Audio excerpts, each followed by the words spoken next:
So I'm supporting people to understand how this has an impact on their lives. They can have important jobs, but not be stressed. They have to put themselves first, not the importance of the job. Have you ever seen someone living an amazing life and thought to yourself, how'd they get so lucky? If you are not currently living a life that's on your terms, a life by your design, then this podcast series is for you. This is the More Confidence with Luna Guy podcast. And in this special season, I'm going to be interviewing people who are living a life by design, living a life on their terms. And I'm going to find out once and for all if it is just luck or there's something more going on. Let's dive in. Donya, what most fascinates me about the work that you do is that you help people overcome something that I think is so prolific in the world that we don't even recognize it. Tell us about how you coach people out of stress. Yes. So stress. So many people think it's great. I have a great job. It's stressful job and so on. It was fancy to have stressful jobs because it equals I'm important. However, stress really drains you if it lasts for a certain time. So I'm supporting people to understand how this has an impact on their lives. They can have important jobs, but not be stressed. So this is all about my work. They have to put themselves first, not the importance of the job. And you know what? I'm hearing you say that to me, Donya, and I would say exactly the same thing. And I think that so many of us wish that we could have that. How do we actually do it? How do we prioritize ourselves without getting caught up in the stress machine that is the world? Yes, it's a vicious circle, like you said. The more you're stressed, the less you have time for yourself, the more you're stressed because you don't regain energy. So it's how to stop this circle at a certain point to say, no, I disagree with this. I have to do something about myself because it will help me be more productive maybe, or help me have more time for myself. It's really to have this shift. Let's go one step behind and understand that having time for yourself will give you more time to be better at your job, to be better in your social life, whatever it's important for you. It feels so paradoxical, doesn't it? It feels as if, hang on a second, I don't have enough time for myself, and that's what's causing me stress. How would taking time make me feel less stressed? Yet when you say it like that, Donya, it makes perfect sense that we must take the time in order to de-stress, and that will give us more energy to do the things that we need to do. Is that right? Exactly. But at the end of the day, you will not sacrifice anything.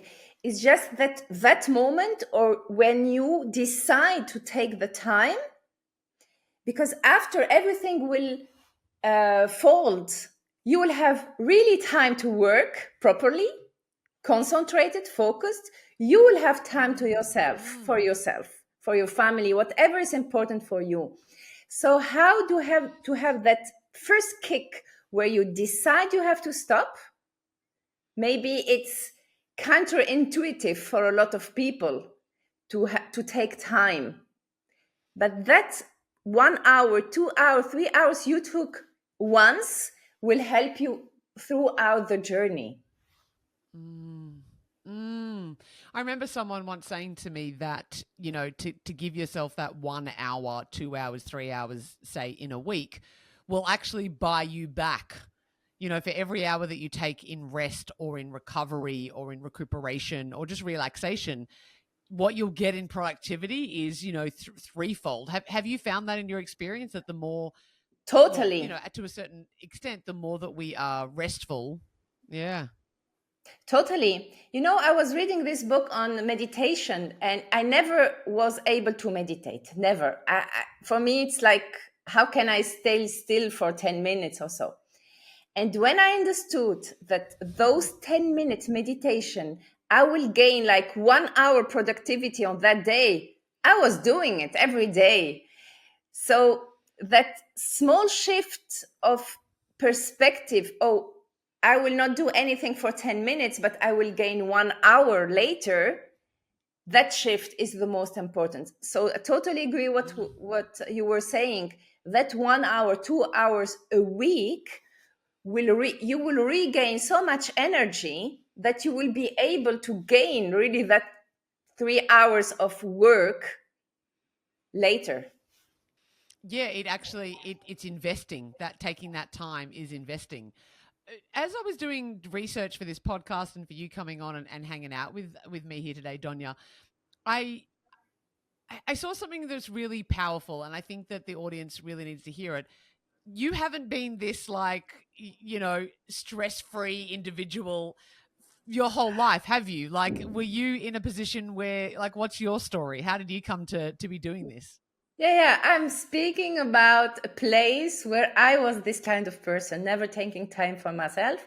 So I'm a mom of three, and I was in corporate for 17 years. And the last 6 years, I was a senior manager, having a big team of more than 30 people, several multi-million projects to handle. And I lived with stress. And I was thinking that stress is normal because this goes hand in hand with this kind of position, hand of hand with someone like me who wants to have a family, wants to have a job, and so on. And I was confusing being, having a job, having a lot of things to do, and stress. You can have a lot of things to do. You can have a to-do list, an endless to-do list, phone calls, emails, whatever you have, without having the burden of the heavy stress. Of course, we are all stressed because we are solicited, we go out in the street and so on. We cannot be how do you say, zero stress. It's impossible. But what I mean is to have the burden of the stress. This, you can go out of it. So I was in that place at some point in my life, and I decided that I cannot live like this forever. Was that a one moment decision, Donya? Was that a you wake up one day and the angels come in from heaven and you have this realization that you can't live like this forever, and then everything changed? Is that how that happened for you, or No, what was no, it no, like? no, no. I mean, we can sound the irony in this question. Of course, it doesn't come like this. I didn't even label it as stress. I didn't label it as all this. It started with an unsatisfaction, with unfulfillment, where you say, okay, I have a good job, my kids are okay, I'm in a good health, I have friends, I have a family, but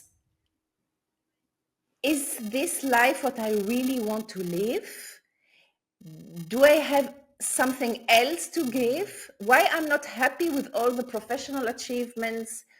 On the paper, I'm supposed to be happy, I'm supposed to be healthy, fulfilled, but I was not. So it starts from this, where why are you always unsatisfied? Why are you even on holidays not taking a good time? Why are you with your kids not having a good time? Mm. So it really starts with these small things, and then it evolves, and we can speak also how this journey begins. But it began really with this unsatisfaction every time, even when I'm doing nothing. Yeah, and I think that a lot of people can relate to that unsatisfaction, that dissatisfaction that you're speaking of there, that quiet desperation of, but I did all the things. I ticked all the boxes. I've got the kids, I've got the husband, I've got the money, I've got the job. Why am I still unsatisfied? How did you, Donya, go about answering that question, or those series of questions? Yes. First, I would say, do you see all the things that you have done? Or are you really looking or all the things that have not been done yet? So looking back Mm. in a genuine and sincerely, are you really proud of yourself, of what you did? I was not. I knew that on the paper, it's good what I've done, but deep inside, I was not even satisfied and happy about my achievements. So for me, it starts really to take the time to look at them and repeat that there are really great things you are doing. And it starts from there, recognizing all the good things and not focusing on the things that are still to be done. Because it's endless, right? The list of things to be done, especially, I'm quite an ambitious individual, and I love to do things and get things done. But the more that I tick off the list, the more that gets put on the list. So the list is never done. For you, Donya, what was it like? You spoke before about you can still have many things on the list, or things to do and have that external circumstances that need doing. How do you take the burden of the stress off, do you think? Or how did you begin to do that? Yes. So for me, the two big tips, or really what I work on with my clients, is first to understand what you really want. What is it that pushes you towards something? Because this will also make you focus on the things that are important and the things that are less important. So this is the first thing that you really concentrate on.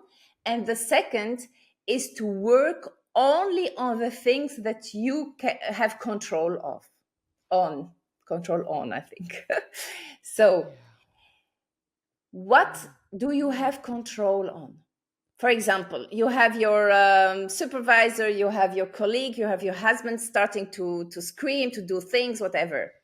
You cannot change this person. You cannot make their minds, I don't know, if you don't like how they think, you cannot change anything. So what can you change in that? You can change how you take it. You can change by how you speak, how you don't show, lower the contacts, whatever. Really think on only acting on the things that you have control on. Because if you work on the things that you don't have control on, first you will lose and drain all your energy, and you cannot work on what you really want, and you get frustrated. So imagine frustration, no energy. It's like a car without any fuel. You will not be able to do anything. And here it's the breakdown. It's, the stress that starts to be negative, taking all your energy. And spoken from someone, I can really feel in your energy here. You know exactly what that's like, don't you? Like, you know what it's like. You're Yes. speaking from such lived experience, right? From that moment that you started asking yourself the questions like, what do I really want? And look at what I'm achieving and why aren't I happy? How long did it take you to start creating change in your life from answering those questions? I would say it's a journey. Until now, I'm still asking myself question, but a really big shift, I would say, within that year. Great. Within that year, but I also say to people, go and seek for support, because you can ask yourself the question, and then your brain will start finding excuses and telling you whatever you want to hear, and you will go on and you think you responded to the question, everything is fine. Having another person that will push you, okay, why this, are you really happy, and so on. It takes only 1 hour here and then. So I encourage everybody really to have this person that will ask you the question and go deep with you, so you have this shift. And this takes a few sessions. It can be also a good friend of you that is trained to do this. I'm not pushing them to go and pay for someone, but if you have somebody in your that that you trust and knows how to ask this kind of question, it's a few sessions and that's it. Yeah. And I I love what you're saying there. I think that you put really a caveat on that, because we might have friends that aren't very helpful when we ask that question because they're in fear and they're they're stressed and they don't know the answer to those questions. What advice might you give to people who are in a position where, like, what would they need to know about their friends before they get their friends to help them with these questions? So I would say first avoid people that are taking you back, that are not happy for your success, people that will not push you to be the best of yourself. This I would firstly say, okay, let's avoid them. And here again, what can you do? What can you influence? What you cannot influence? You cannot change them. You can give them tips, of course, but don't concentrate on changing them. So this is the first thing that you have to not go to those person. The second is really person that have learned this kind of thing, or they went through this kind of things themselves with a coach, a mentor, whatever it is, because they know what type of question. It's really the coach or mentor, whatever it is, will not give you the solution. They will just push you to ask yourself the right question until you find your own solution. Yeah, what I'm hearing you say there is like, never take advice from people who you don't want the results. You know, if they don't have the results that you want in the specific area, don't take their advice or their criticism for that matter. Yeah. You know, I think too many of us are asking advice or taking advice from people who don't have the lived experience. Yes. So I would say you can I really have see that. friends that you really love. They're at a certain point in their life, but take them as friends, as social, relations. That's it. Don't take them as coaches or, mentors or whatever. Mm. So you can have this circle of friends that are just to hang out, to have a drink, to have a good time.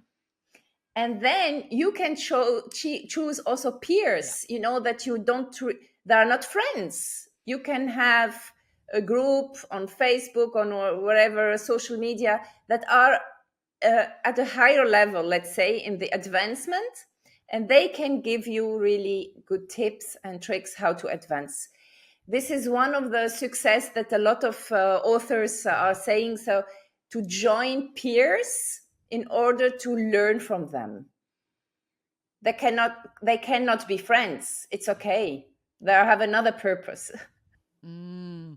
Yeah, and I think there's something to be said about that. I mean, I know that when I work with a lot of my clients, there's this temptation to think that all of our friends need to fit all of the roles. You know, so if my friend doesn't like roller skating and personal development and reading and learning languages and, has a growth mindset around business, then we can't be friends. But it's like, you're not looking for you. I have friends that I roller skate with. I have friends that I talk business with. I have friends that I do beach walks with. And peers, as you would say, people that I'm in, that are in business that I can have these kind of conversations with. I think it's important for us to recognize that who you surround yourself with is important, but they don't need to be the same. It doesn't need to be one person or five people. It can be, a larger group of people that you connect with to help you get those Exactly. results and for you to Exactly. contribute to their lives too. Exactly. So Mm, seek for those mm. kind of, if you want Hey, growth, go Donya, for this. yeah, I'm really curious for you, Donya, in terms of the way that you see the world. We were just talking off air before we jumped on here, and you can coach in three languages and very well communicate in a fourth. You've lived in lots of different places around the world. You've got lots of your own lived experience in terms of leaving your corporate job, moving into becoming a speaker and a coach, and doing everything that you do now. It's 2024. The way that the world is right now is quite an interesting time to be alive. I'm really curious, what trend in mindset or a trend in society that you see right now that's really quite damaging? Something that maybe gets your goat, that when you see it posted online, you think to yourself, oh, it's doing the wrong thing. Oh my God, so many things. What really annoys me, I would say now, what I see is people. Now, the first thing that hit me, now I just remember, it's saying bad things. It's like spreading rumors, saying bad things about things that you don't know, for example. You know, you don't know, whatever. But having this mindset of destroying things or ideas or people without just giving like a solution or a hint, or it's only the negative, and boom, social media. This makes me really, I mean, for a certain time now, I see people just writing bad things without anything else.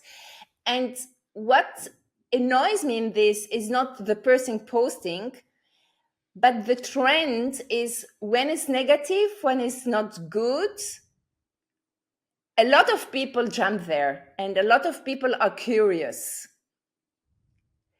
For example, in news, you will have a title which is really bad, negative, and then everybody will go and read the article. So how much energy we lose? Yep. I mean, from the media perspective or the person that is posting, they have a certain mindset behind to attract people. Okay. Now, me as a reader, my friend as a reader, we have a set of energy every day that we have full energy, and it drains because I read this. It drains because I say something negative about my neighbor. It drains because I have a negative thought about myself, whatever. So for me, what really hurts me, it's all this energy that we lose, like this, like without doing anything. And then we don't have this energy to do the things that are right for ourselves. And this is really what this trend, I see it more and more. Even in business coach writing like only bad things, like don't do this, or the bad thing about business is this, they are not like constructive.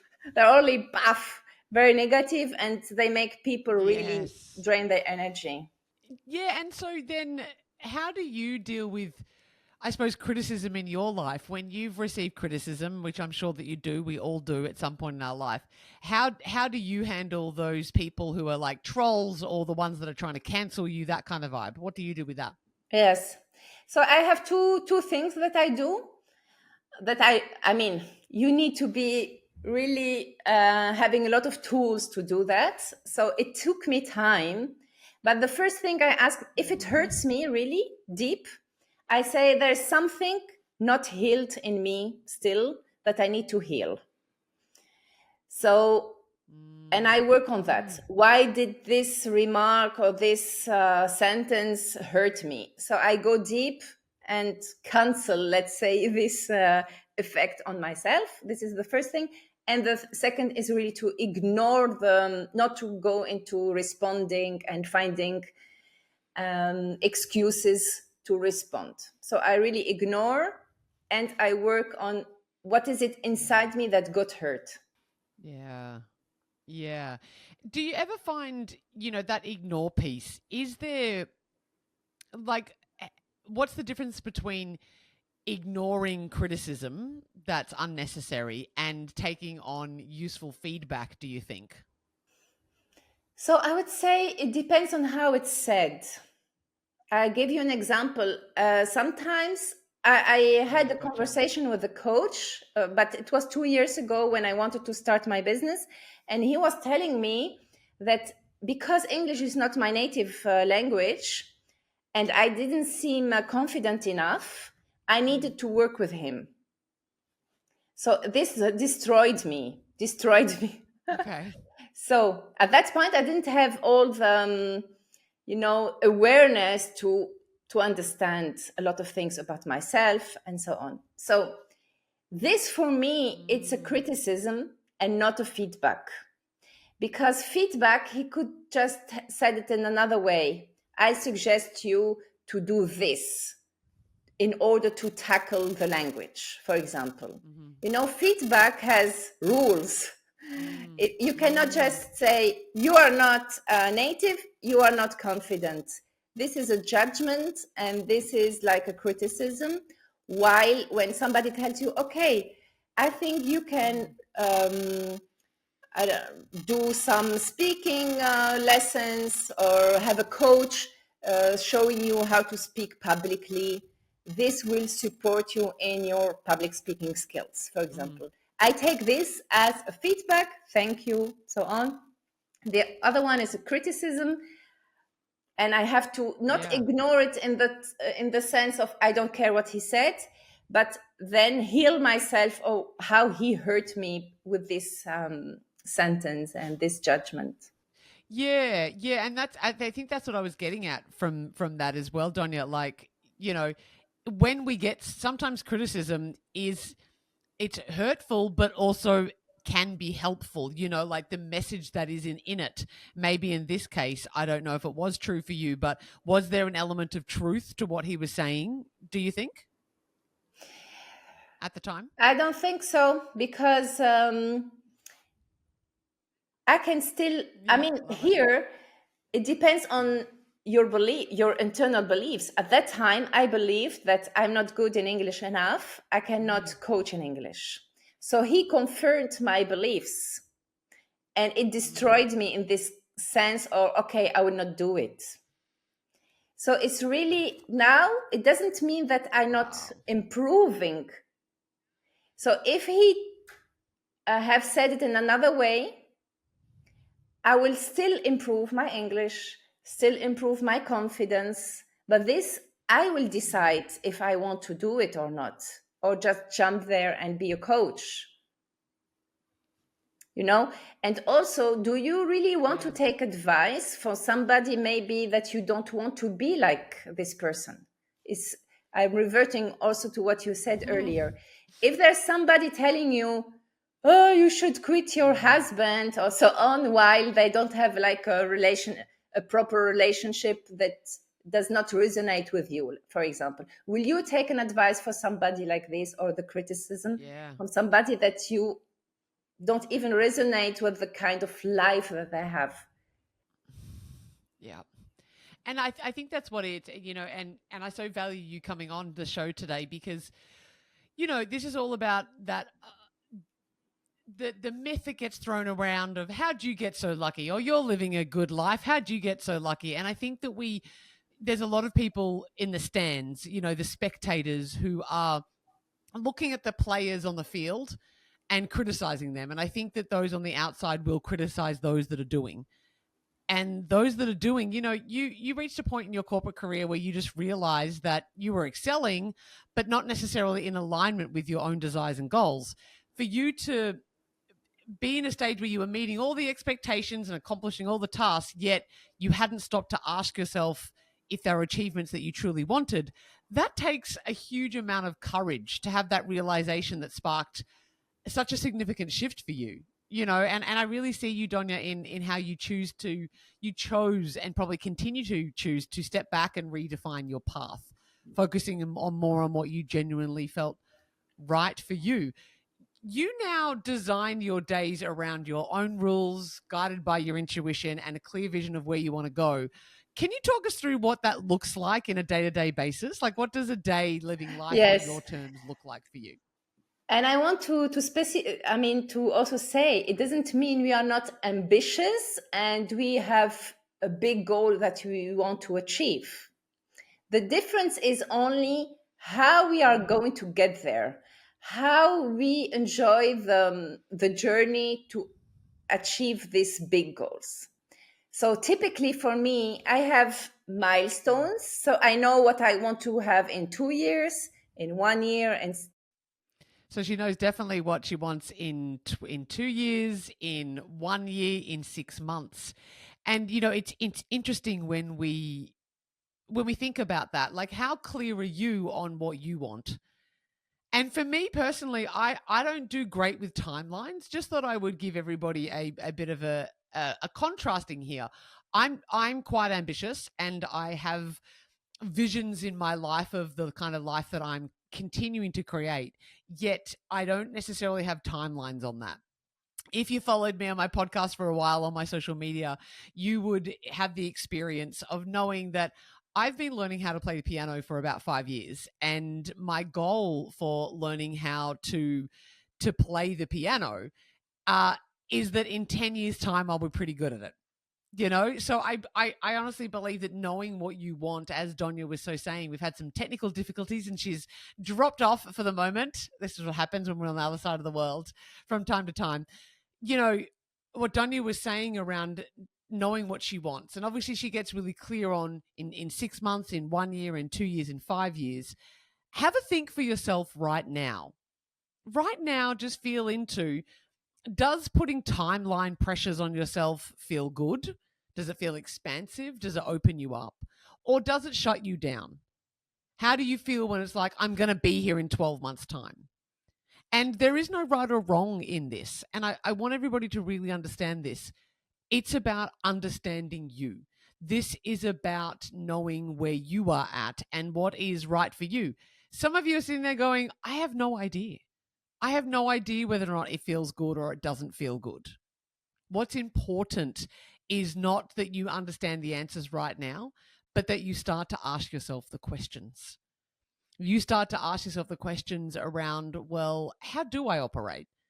Try timelines for a while. Like, give it 6 to 12 months and set yourself a target for 12 months and see how that feels in 12 months' time. If it feels great, then maybe do it again. If it's feeling not so great, then maybe taking the timeline pressure off is a good way to do it. What's more important here is knowing really what you're moving towards. And the way that I teach this is less about what you want and more about how you want to feel. Because I think that, by now many of you know that my second book, Get Happy and Free, came out on May 23. And what I talk about really heavily in that book is that we are nexting our life away. We are going from one thing to the next, thinking and believing that we are going to be happier once we get there. Somewhere in the distant future, we will get there and then we will be happy. And I think that when we look at setting goals, that can be part of that problem, that we want to set the goals. We want to get the thing. We want to make sure that, if we achieve the goals, then we will be happy. So what I've done in my life and what I recommend for my clients and what I talk about in this book, Get Happy and Free, is to think about how you want to feel on a daily basis, on a weekly basis, monthly, yearly, rather than what you want to do or get or achieve. Because really, when it comes down to it, just say it's that career path that you want to go down. Okay, when I leave this career path, then I'm going to feel better, right? Then I'm going to feel good. At the end of that pathway of then I'm going to feel good, how do you want to feel? What is that you want to feel? We are having some technical situations going on here, so I am just going to send a quick chat to Donya. And yeah, you know what? You're listening to this podcast, and I'm not editing this out because you know why? This is about authenticity for me. This is about you seeing what happens live on the field. So she's just sent me a message here on my message board, and I'm just going to say, she's going to ask, can I see her? And I'm like, no, I can't, because she dropped off. And we said that she dropped off and not able to get back on at this point in time. So you're stuck with me happily for the moment. If Donya can get back in, then happily we will wrap up the conversation with her. And if not, we've had an exquisite conversation, and I want you to think about how you want to feel. How do you want to feel at the end of whatever you're getting? Because you might be surprised that you can already feel that way. You might be surprised that you think that you're going to get certain happiness when you reach a certain goal and it's because you want to feel a certain way, you very well may be able to feel that way already. And we are back here with Donya. So hello, welcome back, Donya. Thank It's you. lovely to have you. Hello, Yes. hello.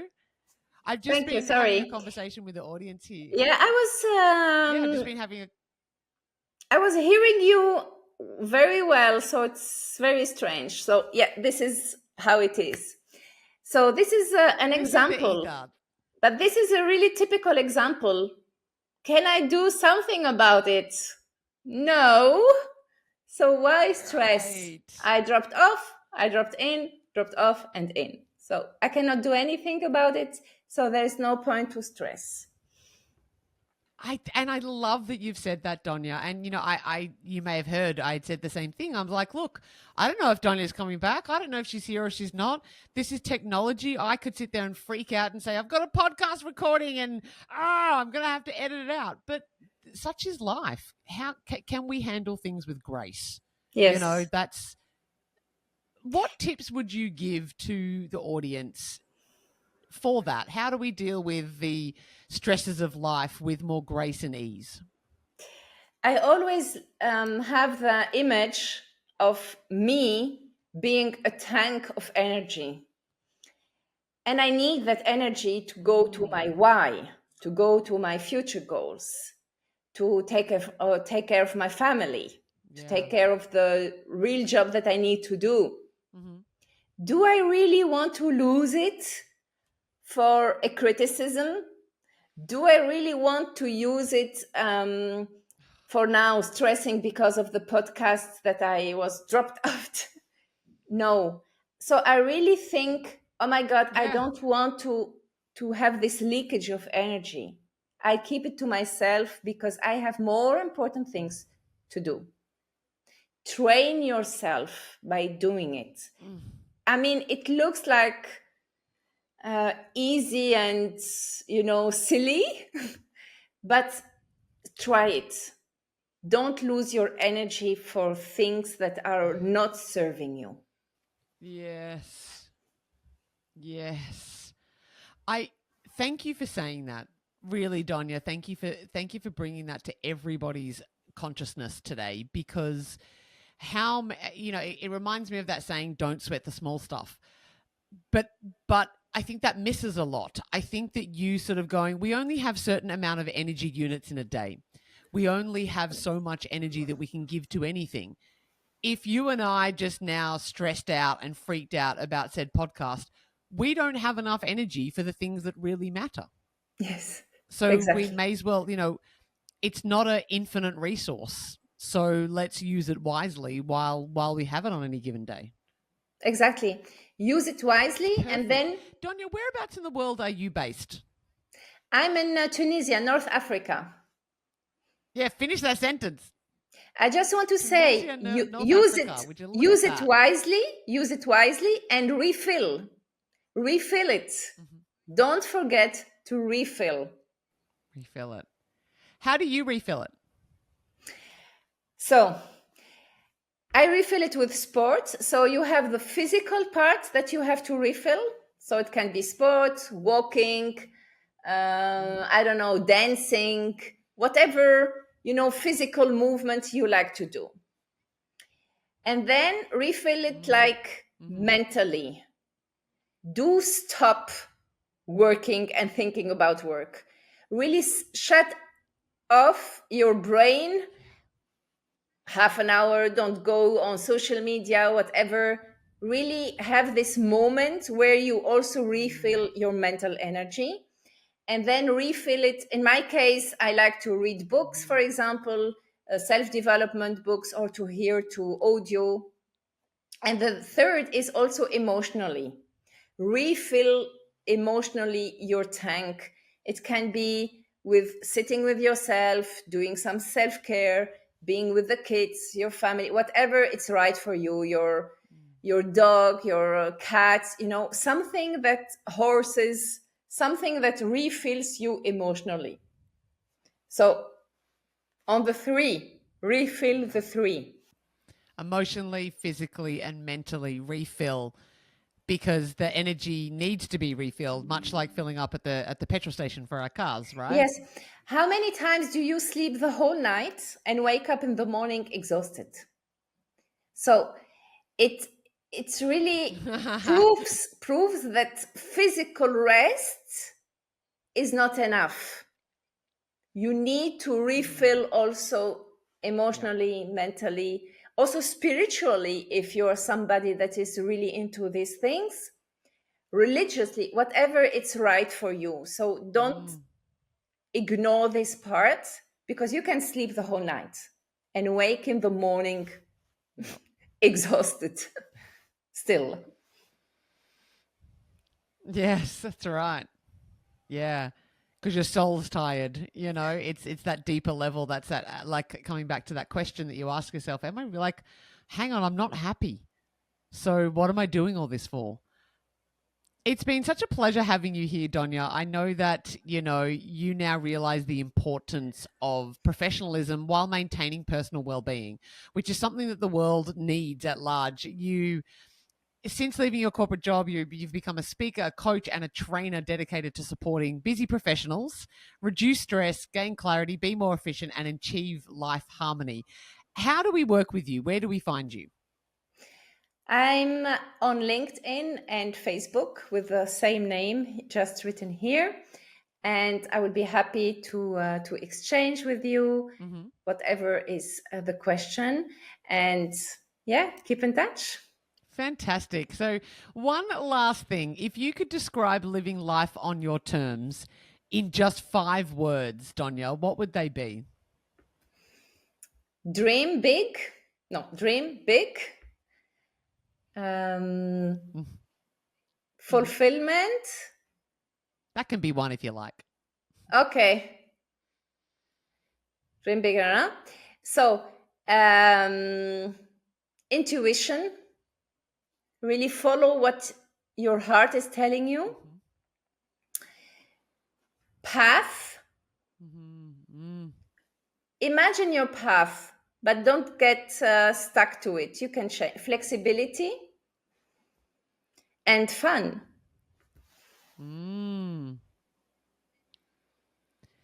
Dream big, intuition, path, flexibility, and fun.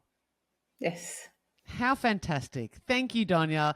Thank you for continuing to do your life's work, for you making the courageous decision to follow your path, to follow your intuition, to dream big in your ways, to do the work that you're doing now so that we may benefit from it. So it's been a pleasure to have you here on the More Confidence with Luna Gaia podcast in this special series of How'd You Get So Lucky? Of course, I spoke about it before. My brand new book, Get Happy and Free, came out on May 23. So you can head to Amazon right now or head to my website, lunariagaia.com, and you will be able to find it there. And please go and find Donya Smida on LinkedIn, on Facebook, and get less stress in your life. Thank you so much for coming here, Donya. I appreciate it. Thank you. Thank you. It was a really a pleasure having you also this morning, because I'm on the other side of the world. So thank you and bye. Yeah, thank you, everyone.